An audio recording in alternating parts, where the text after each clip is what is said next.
Welcome to the Learning Pines YouTube. We hope this video helps. Open DaVinci Resolve and create a new fusion composition for your clip. Place the clip on the timeline and set the playhead at frame 0. Switch to the fusion page and add a write-on node connected to media out. Adjust the stroke size to 10 pixels and the softness to 0. 5 for clarity. Set the length to 3, 5 seconds and the animate parameter to 100%. Play the clip to preview the stroke timing across your entire text. If the stroke runs backward, reverse the start and end values. Use the spline editor to control the write-on positions with precise keyframes.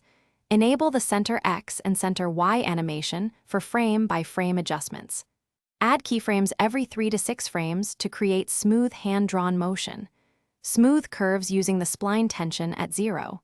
2. To reduce jitter. If letters overlap incorrectly, split strokes into separate write-on nodes per letter. Preview at 24 or 30 frames per second to confirm timing matches audio. Render a short export to check quality before final delivery. Use the stroke color parameter to match your handwriting to the scene color palette. Apply multiply or screen blend modes to integrate strokes with background footage.